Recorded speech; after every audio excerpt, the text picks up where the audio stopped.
I praise you, Lord Jesus. I praise you, Father. I praise you, Holy Spirit. Be with me, be with us, O Lord. Thank you, Jesus. आप सभी को प्रभु यीशु मसीह के नाम में मैं शुक्रिया करती हूँ और एक साथ आपको धन्यवाद के साथ साथ प्रेज द लॉर्ड कहती हूँ। तो प्रभु यीशु मसीह की जय हो और प्रभु यीशु का नाम जो है वो ऊपर उठाया जाए, उसकी महिमा हो। तो आइए आज की सर्विस हम शुरू करते हैं और हम सब मिलकर प्रभु की महिमा करेंगे और उसके वचन को सुनेंगे और उसको अपने जीवन में ग्रहण करके उसको अपने जीवन पे लागू करेंगे। इस संसार में रहकर हम प्रभु के वचन को सुनाएंगे और अपने जीवन में उस वचन को हम लागू करेंगे। तो यही हमारे जीवन का मकसद है। जैसे कि हमने पिछली बार देखा था कि हमारे जीवन की मंजिल कहाँ है, हमारी मंजिल कहाँ पर है। बहुत से लोग आज अंधकार में भटक रहे हैं, उनको नहीं पता है कि उनकी मंजिल है कहाँ, और वो बस ऐसे ही बिना किसी उद्देश्य के अपने जीवन के दिनों को बिताते जा रहे हैं, लेकिन उनको नहीं पता है कि वो कहाँ जा रहे हैं और कहाँ जाएंगे। और आज उसी के कंटिन्यूएशन में जो टॉपिक हमने लिया है वो आज हम बताएंगे। और पिछली बार कुछ लोगों को समझ में नहीं आया था कि हमारी मंजिल कहाँ है, हमारी मंजिल कौन है। सो इसमें जो है कई आंसर्स हो सकते हैं। एक तो ये कि हमारी मंजिल यीशु मसीह है, जिसने हमें उद्धार दिया है। और दूसरी बात जो आज हम डिस्कस करेंगे उसमें ये कि हमारी मंजिल स्वर्ग है। हमारी मंजिल ये संसार नहीं है, हमारी मंजिल नरक नहीं है, लेकिन हमारी मंजिल क्या है? स्वर्ग है। तो आइए हम पहले प्रार्थना करें। प्यारे पिता परमेश्वर, हम आपके पास आते हैं, हम आपका धन्यवाद देते हैं प्रभु जी कि आपने इस सृष्टि को रचा है और आपने इस सृष्टि में हमको रचा है और हमको सबसे ऊंचा स्थान दिया है प्रभु जी। और आपने हमको अपनी संतान होने का अधिकार दिया है और हम आपके बेटे और बेटियां हैं। और आप पिता, आप जो हैं किंग हैं, आप एक राजा हैं और हम आपकी संतान हैं। इसलिए हमको भी ये ऊंची पदवी आपने दी है कि हम राजकुमार और राजकुमारियां हैं। प्रभु जी, आपका बहुत बहुत धन्यवाद हो कि आपने हमसे इतना प्रेम किया और आपने सदा चाहा कि हम लोग जिनको आपने बनाया है आपके पास हमेशा के लिए रहें, हम आपसे दूर ना हो जाएं प्रभु जी। क्योंकि इस दुनिया में बहुत सारी चीज़ें हैं जो हमको आपसे दूर ले जाने की कोशिश करती हैं और हमारा विरोधी नहीं चाहता कि हम आपकी नज़दीकी में रहें, और वो हमको अपनी तरफ खींचना चाहता है। पर प्रभु जी, आप महान हैं, आप सर्वशक्तिमान हैं और आप अपने बच्चों को कभी नहीं छोड़ते हैं। और आपका वायदा है कि आप हमें कभी न छोड़ेंगे, कभी न त्यागेंगे प्रभु जी। एक माँ अपने बच्चे को छोड़ सकती है पर आप हमें कभी न छोड़ेंगे। हम इसके लिए आपका तहे दिल से धन्यवाद देते प्रभु जी। और जब भी हम उदास होते हैं, जब भी हम परेशान होते हैं प्रभु, आप एक माँ के जैसे हमें तसल्ली देते हैं और आप हमारे सभी दुखों को ले जाते, दूर कर देते और हमको अपनी सच्ची शांति से भर देते हैं। और प्रभु जी, आज की वचन के लिए हम आपसे प्रार्थना करते हैं कि हम जो भी बोलें प्रभु, वो आपकी आत्मा में हो के बोलें, हम नहीं बोलें बल्कि आप बोलें प्रभु जी। और हम सबके साथ हो, हम सब जितने यहाँ पर इकट्ठे होते हैं या बाद में जो वचन को सुनेंगे, उन सबको अपनी आशीष दे प्रभु, उन सब के हृदयों को अपने वचन से, अपने प्रेम से भर दे प्रभु जी। और ब्रदर अनुपम और शबनम जी के साथ हो प्रभु, जिन्होंने मुझे इस स्टेज पर इनवाइट किया है, और उनको भी प्रभु अपनी सामर्थ्य से भर दे प्रभु। अब इस विनती को हम अपने प्यारे प्रभु यीशु मसीह के नाम से मांगते हैं और इसे सुनने के लिए आपका धन्यवाद देते हैं। आमीन। तो आइए पहले हम गीत गाएंगे और गीतों से हम आज की आराधना को शुरू करेंगे। तो एक गीत जो मुझे भी बहुत पसंद है और आई होप कि आप सबको भी बहुत पसंद होगा। वो है, जाएंगे उत्तम एक देश में ज़रूर, रहेंगे प्रभु के साथ हम ज़रूर। जाएंगे उत्तम एक देश में ज़रूर, रहेंगे प्रभु के साथ हम ज़रूर। अद्भुत देश उत्तम भी वो है, हमारा वो देश जो अद्भुत है। अद्भुत देश उत्तम भी वो है, हमारा वो देश जो अद्भुत है। जाएंगे उत्तम एक देश भी ज़रूर, रहेंगे प्रभु के साथ हम ज़रूर। यही वो देश है जो कि स्वर्ग है, जो जहाँ पे प्रभु रहते हैं, जहाँ प्रभु यीशु मसीह रहते हैं। और एक दिन हम उस देश में जाएंगे और वही हमारा जो है फाइनल देश होगा, जहाँ पे हमारा प्रभु बसता है। पिता को भाया है हमें एक राज्य दे, दुनिया की सृष्टि से पहले बनाया है। पिता को भाया है हमें एक राज्य दे, दुनिया की सृष्टि से पहले बनाया है।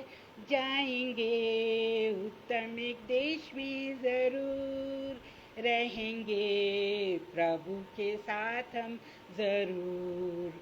अद्भुत नगर वो है, ईश्वर की रचना है, दृढ़ता से नेव डाली, स्थिर भी किया है।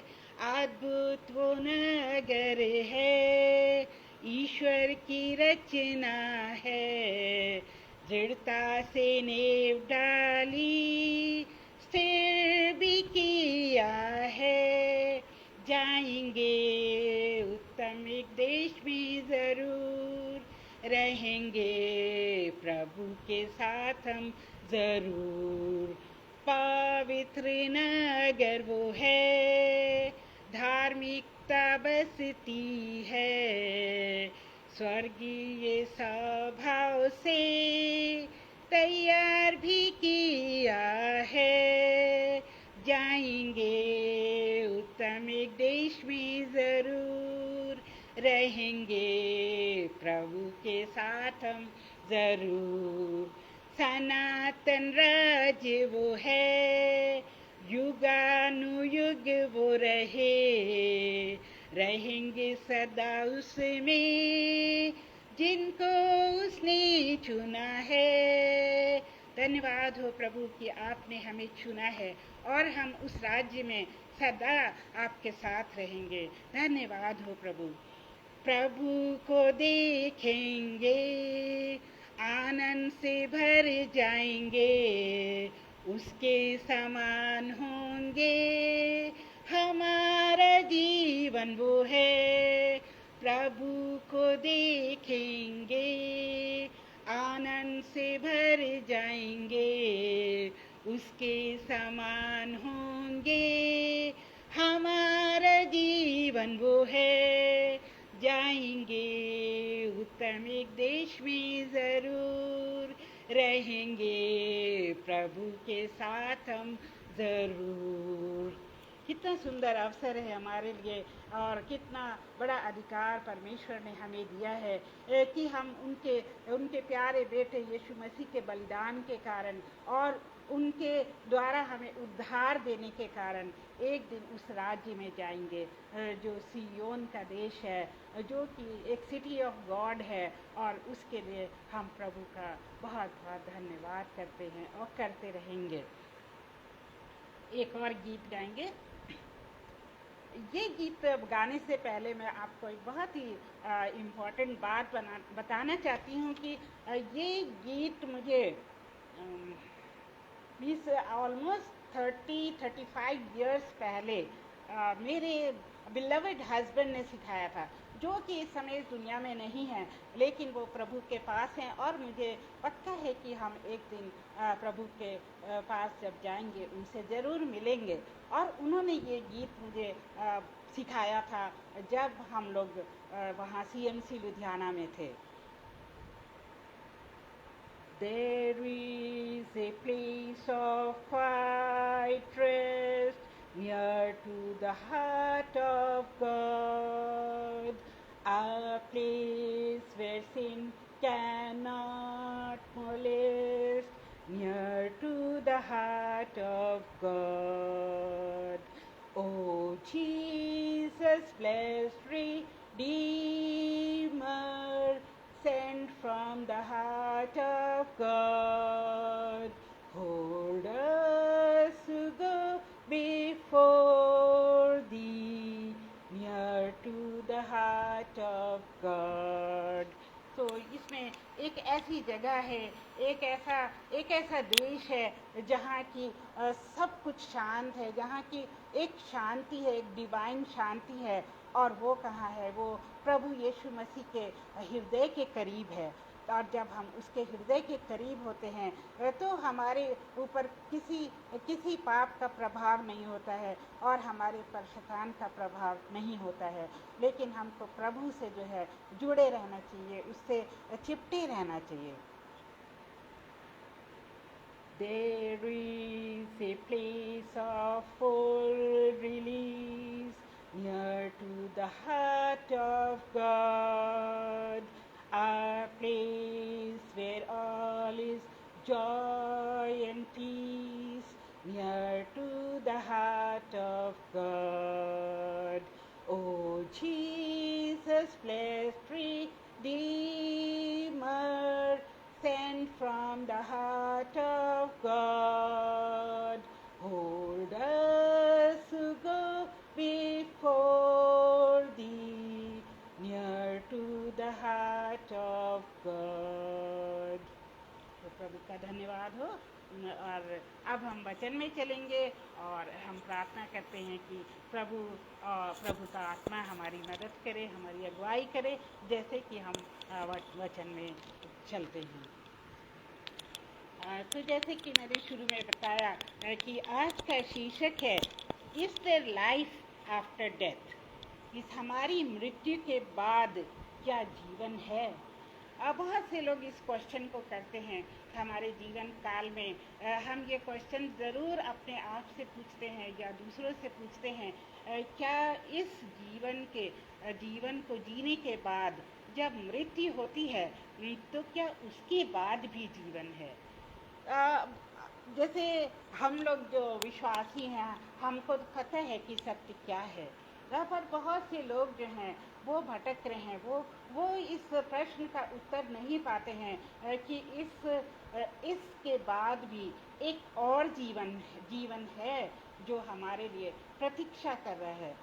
क्योंकि एक बार इंसान जन्म लेता है और सबको पता है कि उसकी मृत्यु तो अवश्य होनी है।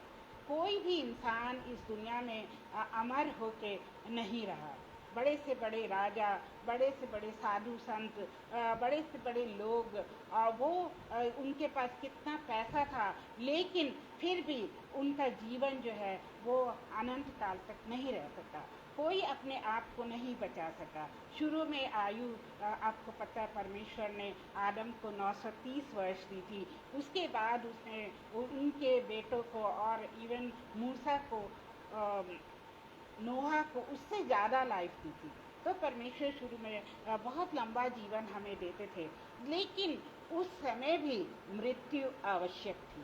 उस समय भी कोई इंसान जो है वो हमेशा के लिए जिंदा नहीं रह सका। और मुझे इस समय एक एग्जाम्पल याद आ रहा है जो कि एक सिंगर का है, और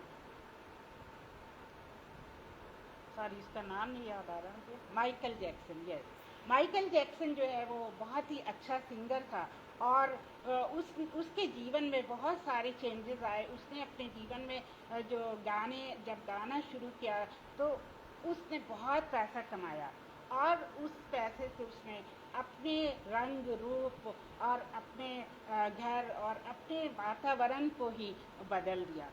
और उसने कहा कि मैं 150 वर्ष तक जीवित रहूँगा। और उसने ऐसे ऐसे डॉक्टर्स अपने यहाँ रखे जो बॉडी के हर एक ऑर्गन के डॉक्टर थे, हर एक ऑर्गन के हर एक पार्ट के स्पेशलिस्ट थे।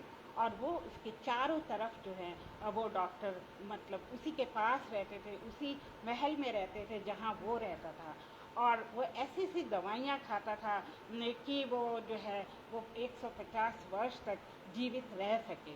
लेकिन उसने जो सामान्य भोजन है जो हम लोग खाते हैं वो खाना छोड़ दिया था। और आपने उसकी पिक्चर देखी होगी कि वो कितना दुबला पतला और शक्ल से भी और उसके पहनावे से भी वो एक लड़की के समान लगता था।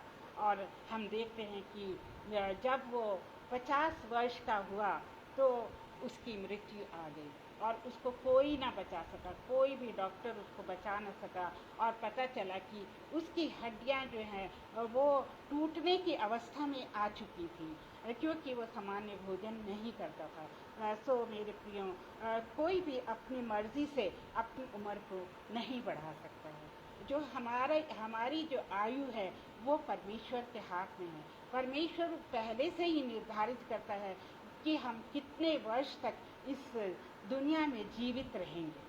सो मेरे प्रियो, हम कभी ये गलती ना करें कि हम अपने मन में दृढ़ कर लें कि हम इतने साल जीवित रहेंगे और हम दिखा देंगे कि दुनिया को कि हम इतने साल जीवित रह सकते हैं। और इसी तरह से मैंने एक और एग्जाम्पल सुना जिसमें कि ब्राज़ील में एक व्यक्ति था। ब्राज़ील में जो व्यक्ति था वो 134 वर्ष तक जिंदा रहा। वो अभी पिछले डिकेड की बात है, मतलब पिछले 10 इयर्स की बात है कि वो 134 वर्ष तक जीवित रहा।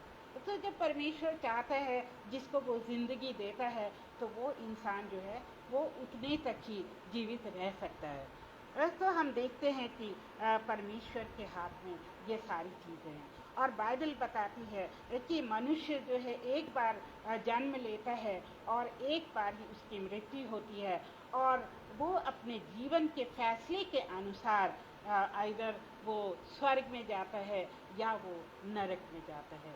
जब परमेश्वर ने आदम और ईव को बनाया तो उसने उनको एक बहुत सुंदर उपहार भी दिया, बहुत सुंदर गिफ्ट दी।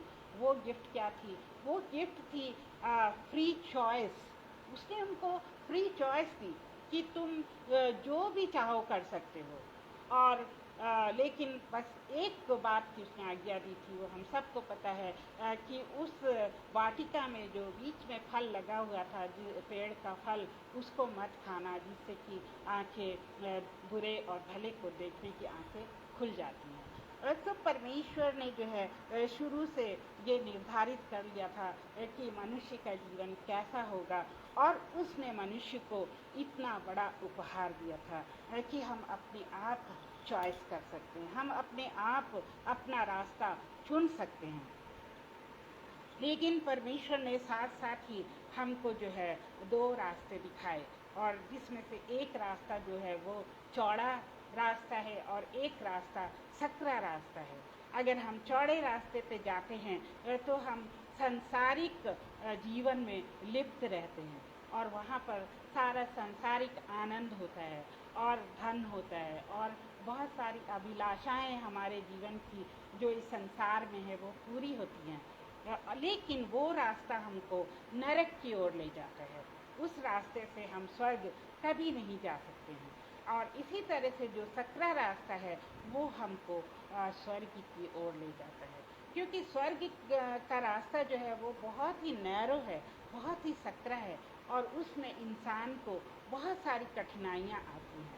जैसे कि पिछली बार हमने देखा कि प्रभु यीशु को ग्रहण कर लेने का मतलब ये नहीं है कि जीवन में सब कुछ अच्छा हो जाएगा, सब कुछ जो है हमें मिल जाएगा, सारी खुशियाँ हमें प्राप्त हो जाएंगी और दुनिया की सारी अभिलाषाएं पूरी हो जाएंगी। ये मतलब नहीं है, क्योंकि प्रभु यीशु मसीह ने खुद कहा है कि अगर तुम मेरे पीछे चलना चाहते हो तो अपने क्रूस को उठा लो और मेरे पीछे आ जाओ।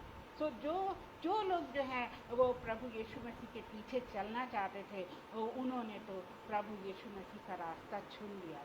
प्रभु यीशु मसीह ने जो जो दुख इस दुनिया में उठाए, यातनाएं इस दुनिया में उठाई, वो सब सहने के लिए प्रभु के लोग जो हैं वो तैयार हैं। जैसे उनके चेलों ने कितनी यातनाएं उठाई, और दूसरे लोग जैसे कि स्टीफन है और उसको पत्थरवार से मारा गया, कितनी यातनाएं आज भी हम सुनते हैं कि कितने मसीही लोग जो हैं वो यातनाएं सह रहे हैं, या इधर वो जेल में डाले जा रहे हैं, या उनको मारा जा रहा है, या चर्चों को तोड़ा जा रहा है और उन पे सताव है। सो प्रभु यीशु मसीह का जो रास्ता, जो सकरा रास्ता है मेरे प्रियो, वो जो है वो सरल नहीं है, वो एक कठिन रास्ता है। ये क्या हम तैयार हैं उस रास्ते पे चलने के लिए? लेकिन उसका अंत जो है वो बहुत ही प्रतिभाशाली है। उसका अंत स्वर्ग है। उसका अंत क्या है? हम उस देश में जाएंगे जहाँ प्रभु यीशु मसीह रहते हैं, जहाँ पिता परमेश्वर रहते हैं, हम उनके साथ रहेंगे। तो वही जो है हमारा अनंत जीवन है।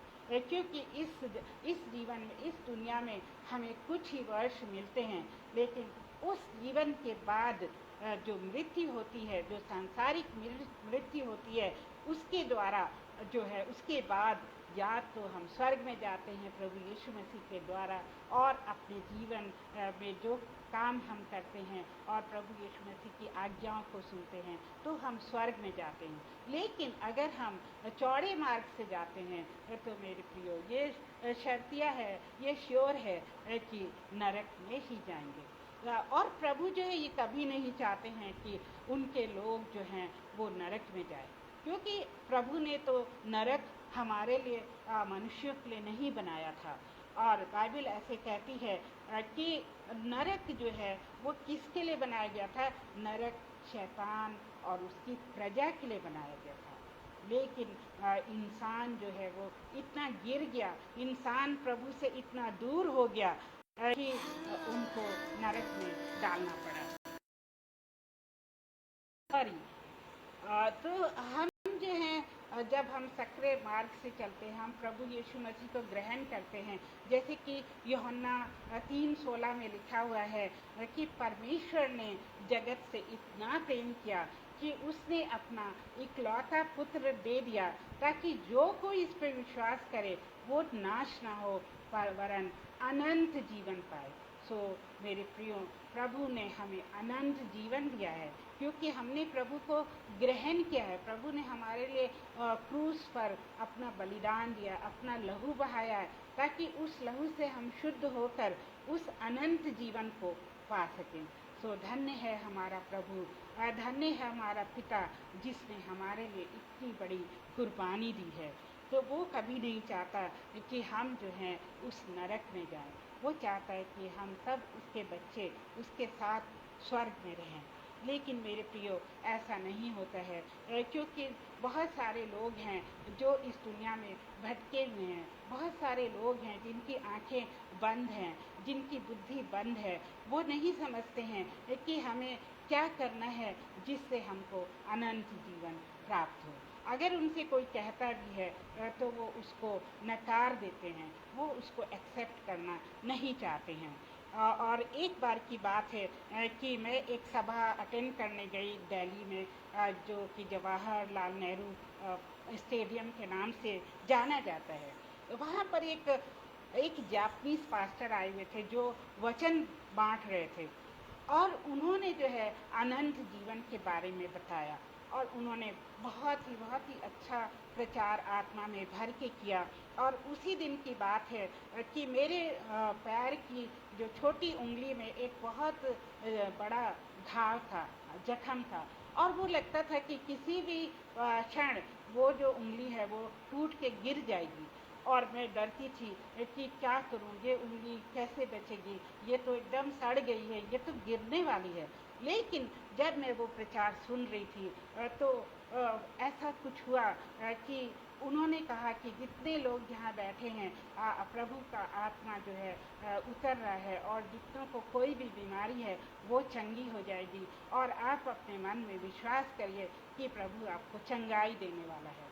तो मैंने भी अपने मन में विश्वास किया कि चंगाई मुझे मिलने वाली है।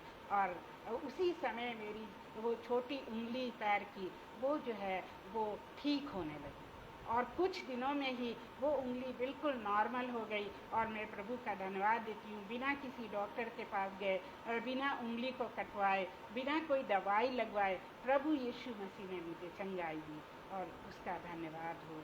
Bless the lord O my soul. फिर जब ये उनका वचन बांटना समाप्त हो गया, तो एक हमारे साथ एक लड़की आई हुई थी जो कि हमारे हॉस्पिटल कैंपस में ही रहती थी। और उस लड़की ने कहा कि ऐसा कुछ भी नहीं है कि जो है जन्म है, फिर जीवन है, और फिर उसके बाद भी जीवन है। मतलब वो इस बात को तैयार नहीं थी मानने के लिए। और उसने ये कहा कि हम जो है जन्म लेते हैं और उसके बाद जीते हैं, उसके बाद जब हम मरते हैं तो सब कुछ ख़त्म हो जाता है, उसके बाद कुछ भी नहीं है, हम मिट्टी हैं और मिट्टी में गाड़ दिए जाते हैं। ये उसके शब्द थे। तो मुझे बहुत ही दुख हुआ कि उसने ऐसी बात कही, और मैं चाहती थी कि उसका जीवन जो है वो बच जाए। प्रभु वो इस अंधकार में, इस धोखे में ना रहे और उसका जीवन बच जाए। और मैं यही प्रार्थना करी थी, लेकिन मैंने उससे कुछ नहीं कहा, क्योंकि उस समय अगर मैं कुछ कहती तो एक वाद विवाद शुरू हो जाता। और सिर्फ मैंने उसके लिए दुआ करी, और प्रभु का धन्यवाद हो कि वो कुछ दिनों के बाद एक पक्की विश्वासी बन गई, और वो आज भी विदेश में है और वो एक विश्वासी के रूप में है। सो प्रभु का धन्यवाद हो। कभी कभी हम जो हैं कुछ भी नहीं कहते हैं, हम सिर्फ उस इंसान के लिए प्रार्थना करते हैं, तो वो इंसान की आत्मा को प्रभु बचा लेते हैं। और अब हम देखेंगे कि जो लोग हैं इस दुनिया में, वो इस सेम इस लड़की के जैसे सोचते हैं कि बस ये जीवन है और उसके बाद कुछ भी नहीं है। और ये बहुत ही दुख की बात है। जैसे कि एक गीत भी है, और मैं उसको ज़रूर बताऊंगी, वो है कि जीना यहाँ मरना यहाँ, इसके सिवा जाना कहाँ। तो इस गीत के अनुसार ही दुनिया आज चल रही है। बहुत ही कम लोग हैं जो प्रभु यीशु मसीह के बताए हुए नियमों पे चल रहे हैं। बहुत से कम लोग हैं जिन्होंने प्रभु यीशु मसीह को ग्रहण करके चंगाई पाई है और उद्धार पाया है। और बहुत से कम लोग हैं जो जानते हैं कि हमारा रास्ता सकरा है और हम अंत में प्रभु के राज्य में जाएंगे, उस सिटी ऑफ गॉड में हम रहेंगे, जो कि एक ग्लोरियस सिटी है, हम वहाँ पर रहेंगे। तो धन्यवाद हो प्रभु का। और हमारा जो विश्वास है वो क्या होना चाहिए? अटल रहना चाहिए। हमारा विश्वास प्रभु के पास जाने के लिए अटल होना चाहिए। ये नहीं कि दुख आए, मुसीबतें आई, या हमारे ऊपर टेम्पटेशन आए और शैतान ने हमारे ऊपर अपने पैतरे चलाए, तो हमने अपने जीवन की दिशा को एकदम बदल दिया। और हमें अपने जीवन की दिशा बिल्कुल सीधी रखनी है। हमें कहीं पर भी किसी के बहकावे में नहीं आना है। जैसे कि बाइबल कहती कि बहुत से लोग भरमाने वाले आएंगे, बहुत से लोग जो हैं ऐसी प्रीचिंग करेंगे कि आप प्रभु से दूर हो जाएंगे। बहुत से लोग आपको तरह तरह के ज्ञान बताएंगे, जैसे कि मेडिटेशन करना, योगा करना, और ये सब आपको बताएंगे। और वो कहेंगे कि ये जो है प्रभु के पास जाने का एकमात्र रास्ता है। लेकिन ऐसा नहीं है मेरे प्रियो, रास्ता सिर्फ यीशु मसीह है। बिकॉज यीशु मसीह ने कहा मार्ग, सत्य और जीवन मैं ही हूँ, और मेरे सिवाय कोई भी प्रभु के पास नहीं जा सकता है, कोई भी पिता के पास नहीं जा सकता है। तो प्रियो, किसी के भी भरमावे में आप कभी ना आए, और अपने जो बाइबल के वचन को सदैव याद रखें। जब हम वचन में पक्के होते हैं तो क्या होता है कि उस समय पवित्र आत्मा उस वचन को हमारे दिमाग में लाती है, उस वचन को हमारे हृदय में लाती है, और पवित्र आत्मा जो है वो हमारा मार्गदर्शन करती है कि हमें किस रास्ते पे जाना चाहिए। और हमको जो है ये बात नहीं सुन के अपने प्रभु की बात सुननी चाहिए, अपने बाइबल में लिखे हुए वचन को सुनना चाहिए। तो इस तरह से जो है हम जो है प्रभु के रास्ते पे हमेशा के लिए चल सकते हैं। और हम ये कैसे बता सकते हैं कि ये जीवन जो है टेम्पररी है, इस दुनिया का जीवन टेम्पररी है, और इस दुनिया का जीवन जो है वो मांस का बना हुआ है, मिट्टी का बना हुआ है, और वो एक दिन मिट्टी में ही मिल जाएगा। एक जो जीवन होता है उसके 3 तहें होती हैं, उसकी 3 तय होती हैं। अगर डायग्राम होता तो मैं उसको बना के दिखाती। एक जैसे कि एक चक्र है, उसमें चक्र में एक बाहरी चक्र है, उसके अंदर एक दूसरा चक्र है, उसके अंदर एक तीसरा चक्र है जो आंतरिक चक्र होता है। तो जो बाहरी चक्र हमारा होता है जीवन का, वो है हमारा शरीर, और शरीर के अंदर जो चक्र होता है वो होता है हमारी सोल, मीन्स हमारा दिमाग।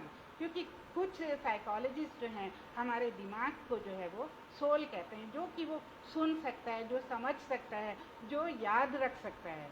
और सबसे अंदर जो है हमारी स्पिरिट होती है, और वो स्पिरिट जो है हमें कहाँ से मिलती है? परमेश्वर से मिलती है। जैसे कि उसने आदम के मुंह में नाक में अपना श्वास फूका था, और वो जो है परमेश्वर ने अपनी श्वास जो है आदम के अंदर फूकी थी, और तब आदम जो है वो जीवित हो गया था।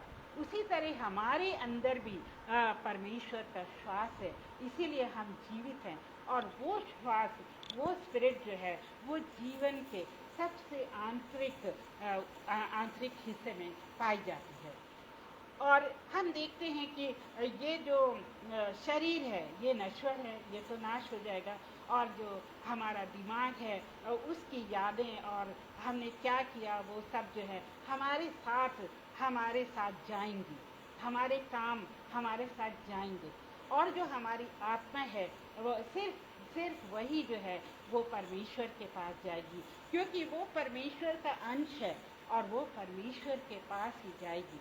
और हम बाइबल में पढ़ते हैं कि परमेश्वर अपनी आत्मा को जो उसने हमें दी है उसको कभी भी नाश नहीं करता है, उसको कभी भी मौत नहीं आती है। आत्मा जो है वो सदैव के लिए जीवित रहती है।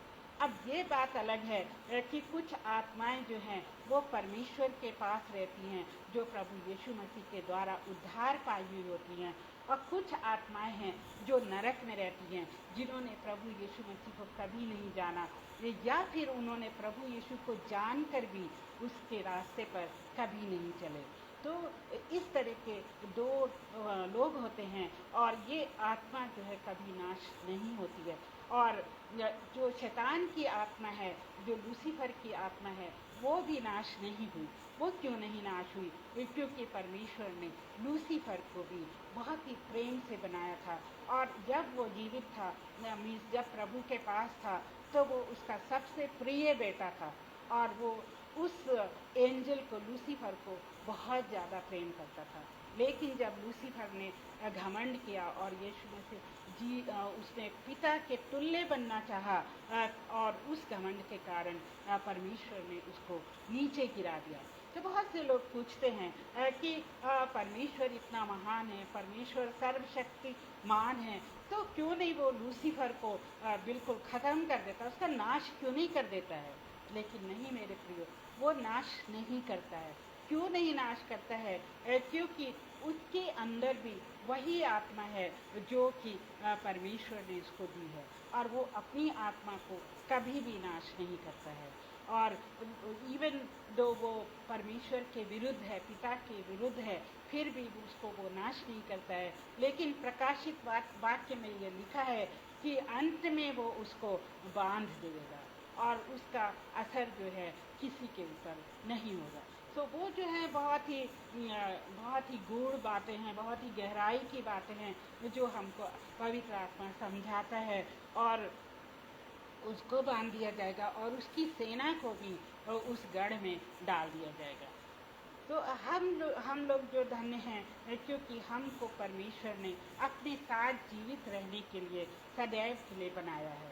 और ये नहीं कि हमारा अनंत जीवन जो है वो अभी नहीं शुरू होके हमारी मृत्यु के बाद शुरू होता है, ऐसा नहीं है मेरे प्रियो। अनंत जीवन आज ही शुरू हो जाता है जब हम प्रभु यीशु मसीह को ग्रहण करते हैं, जब हम परमेश्वर की असली संतान बन जाते हैं, और हम परमेश्वर को अपना पिता मान लेते हैं और प्रभु यीशु मसीह को अपना उद्धारकर्ता मान लेते हैं, उसी दिन से हमारा नया जीवन शुरू हो जाता है और उसी दिन से हम पवित्र आत्मा के अनुग्रह से अनंत जीवन के अधिकारी हो जाते हैं। तो जैसे आपने किस उम्र में प्रभु यीशु मसीह को ग्रहण किया ये आप जानते हैं, और मैंने 22 साल की उम्र में प्रभु यीशु मसीह को ग्रहण किया। तो मुझे पता है कि मेरा नया जन्म जो है वो 22 साल की उम्र में हुआ था और उसी समय से मेरा अनंत जीवन शुरू हो गया था।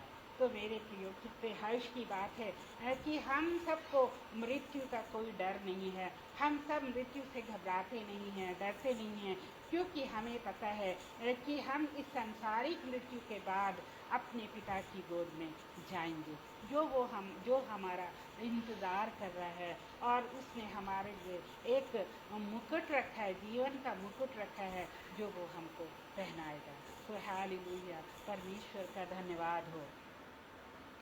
अब हम देखते हैं कि एक्लीसियास्टिस 12:5 में क्या लिखा हुआ है। एक्लीसियास्टिस में लिखा हुआ है कि ये सांसारिक जीवन टेम्पररी है, लेकिन मृत्यु के बाद भी कोई जीवन है।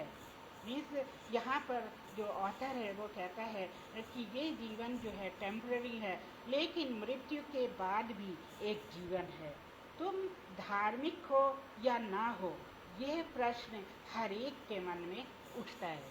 ये एक्लीसियास्टिस के 12वें अध्याय और उसकी 5वीं आयत में लिखा हुआ है।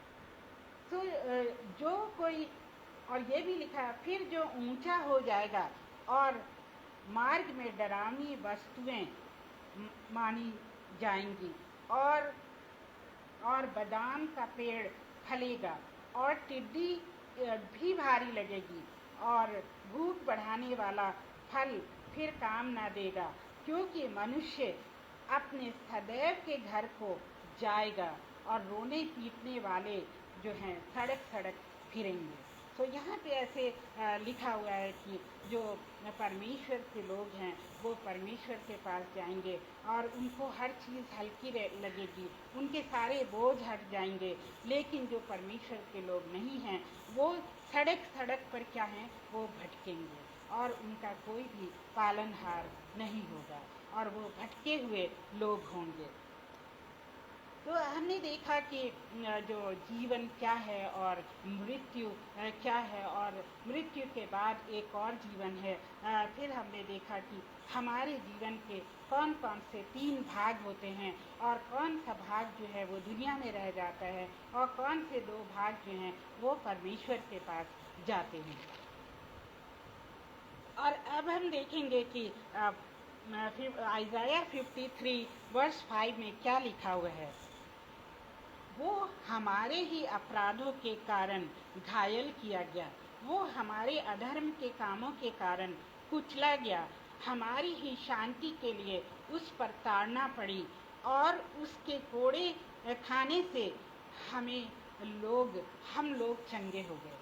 तो प्रभु यीशु मसीह ने इतना बड़ा बलिदान दिया हमारे लिए और उसने हमारे अपराधों को अपने ऊपर ले लिया और वो हमारे पापों के लिए खुद जो है पाप बन गया और उसने सारे पापों के अंधकार को अपने ऊपर ले लिया और उसके ही बलिदान से हमने ये जीवन पाया और उसके कोड़े खाने से हम चंगे हुए।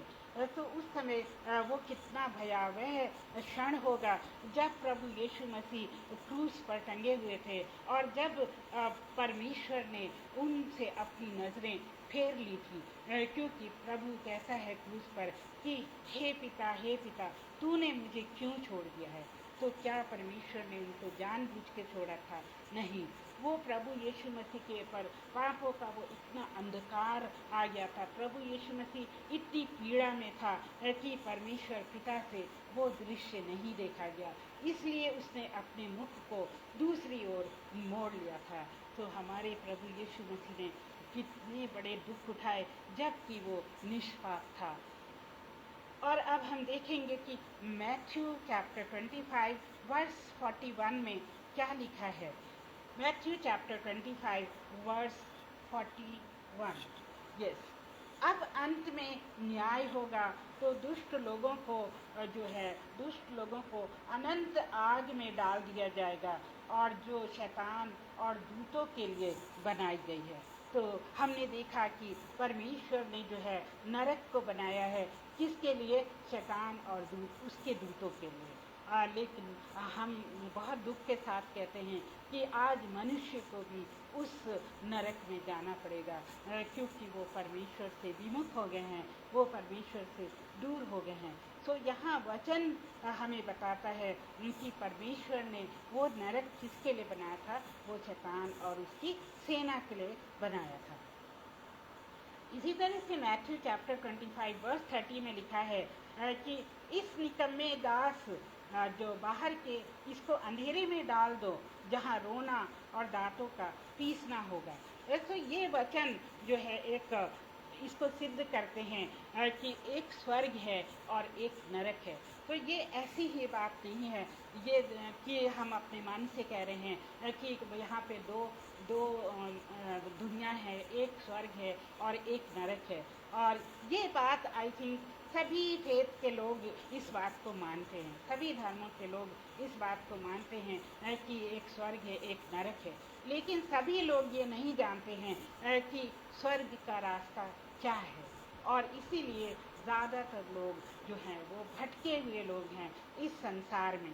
तो अगर हम इन वचनों पे ध्यान दें तो इससे पता चलता है कि नरक है, नरक वास्तव में है। तो ये जो है पहला एग्जाम्पल है जिससे हमको पता चला कि स्वर्ग और नरक हैं।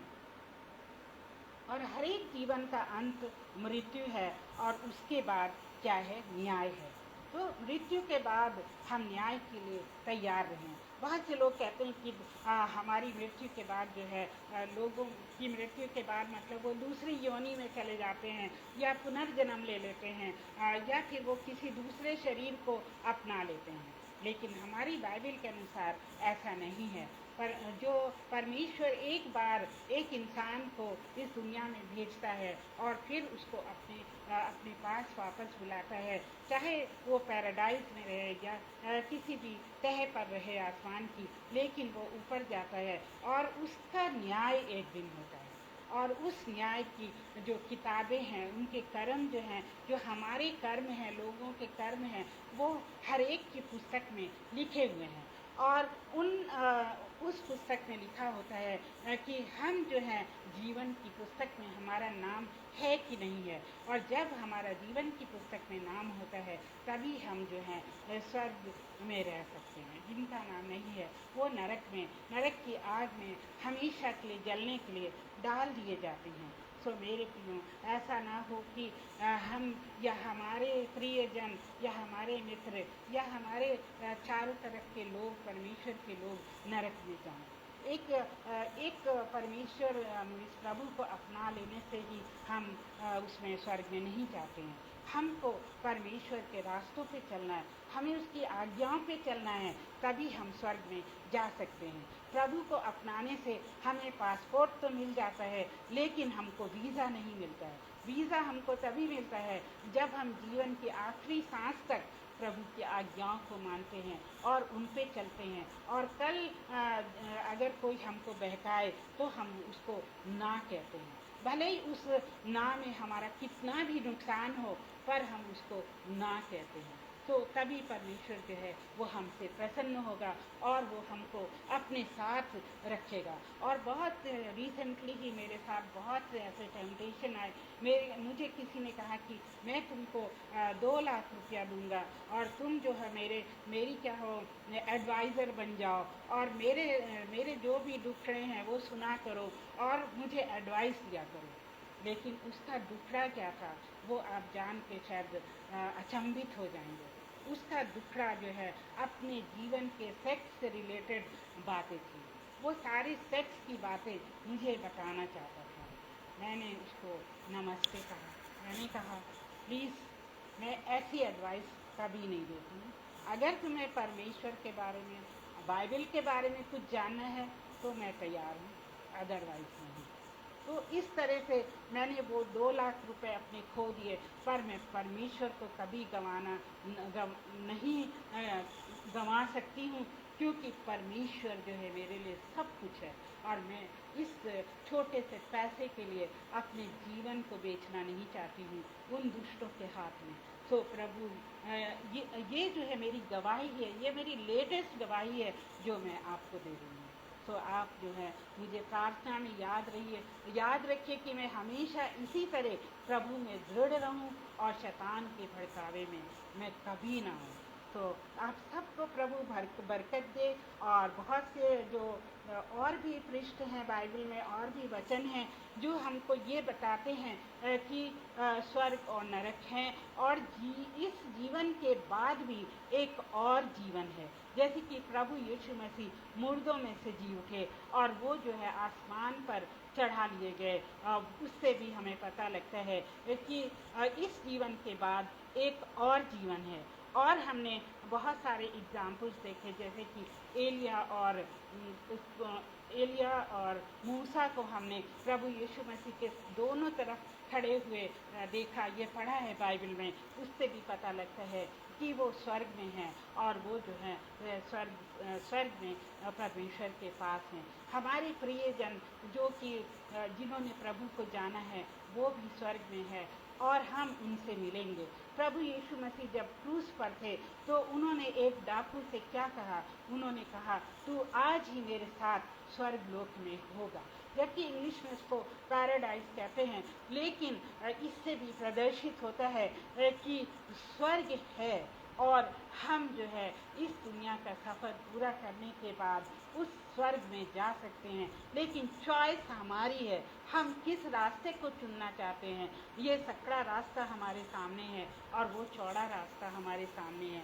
हम किस रास्ते से जाना चाहते हैं। हम का परमेश्वर, हमारे प्रभु जी की आपने अपने वचन के द्वारा हमसे बातें करी, आपने हमारी अगुवाई करी पवित्र आत्मा, हम आपका धन्यवाद देते हैं। और प्रभु यीशु मसीह, हम आपके महान और अतुल्य इस बलिदान के लिए धन्यवाद देते हैं कि आपके द्वारा ही हम अनंत जीवन के अधिकारी हैं और आपके द्वारा ही हमको ये पता है कि हम स्वर्ग में हमेशा के लिए रहेंगे। प्रभु जी, हम सब पर अपना अनुग्रह बनाए रख, हम सबको अपनी नज़दीकी में रख, ताकि हम जो हैं वो भटक ना जाएं, हम किसी लालच में ना पड़ जाएं, हम दुनिया की किसी अभिलाषा में ना पड़ जाएं। प्रभु जी, हमको इतना स्ट्रॉन्ग बना, हमें इतना मजबूत बना प्रभु जी कि हम आपसे लिपटे रहें और आपके वचनों पर ही चलें। और प्रभु जी, हम सबको अपनी आशीष दे। हम जितनों ने वचन को सुना है और जितने वचन सुनेंगे बाद में, सबको अपनी आशीष दे प्रभु जी, और हम आपके वचन पे चलने वाले हो सकें। हम केवल उसको पढ़ने वाले नहीं, लेकिन उस पर चलने वाले बने। और प्रभु जी, आपका जो विश्वास है, आपके ऊपर जो हमारा विश्वास है, वो दिन ब दिन दृढ़ होता जाए, मजबूत होता जाए प्रभु जी। हम विनती करते हैं उन सारे जनों के लिए जो हमारे भाई बहन, हमारे बच्चे इस पेज पर आज आए और उन्होंने डायरेक्ट लाइव इस वचन को सुना। उन सब पे आपकी बड़ी आशीष हो प्रभु जी। उनके जीवन में जो भी कमी घटी है उसको आप दूर करिए प्रभु जी। और ब्रदर अनुपम और शबनम जी के साथ हो, उनके ऊपर आपकी बड़ी बरकतें हो प्रभु जी, क्योंकि उन्होंने इस पेज को चलाया है और वो चाहते हैं कि आपका वचन दुनिया के कोने कोने में बांटा जाए। और वो खुद इतना परिश्रम करते हैं प्रभु जी, उनके स्वास्थ्य को अच्छा रख, उनके घर में बरकत दे और उनके बच्चों पे आपकी बरकत हो। और अब इस विनती को सुनने के लिए प्रभु जी हम आपका धन्यवाद देते हैं। इन जीसस नेम, आमीन। तो आप सबको एक बार फिर से जय मसीह। और खुदा ने चाहा तो हम अगले सोमवार को इसी समय फिर से मिलेंगे। जय मसीह।